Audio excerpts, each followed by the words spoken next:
कराची के इलाके लांडी मानसहरा कॉलोनी में गैर मुल्कियों पर खुदकुश हमले के 3 मुकदमात दर्ज कर लिए गए। मजीद जानते हैं डॉन न्यूज के नुमाइंदे मोहम्मद बिलाल से। बिलाल, मुकदमे में कौन कौन सी दफात शामिल की गई हैं?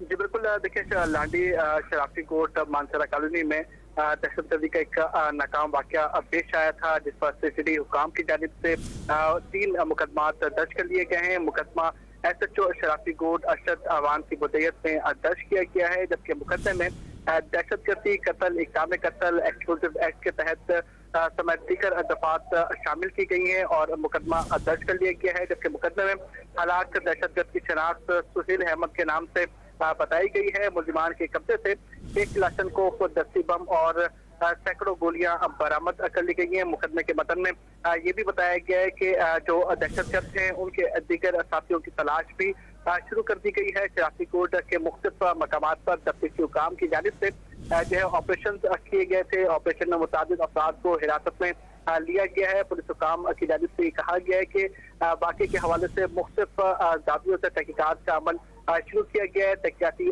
टीमें जो है मुख्तलिफ मकामात पर छापे भी मार रही हैं और जो इन दहशतगर्द के हैंडलर्स हैं उनकी गिरफ्तारी के लिए भी मुताबिक जो है वो छापे मारे गए और दहशतगर्दों को जो हैंडलर्स हैं उनको जल्द गिरफ्तार कर लिया जाएगा। जी बहुत शुक्रिया मोहम्मद बिलाल अपडेट करने के लिए।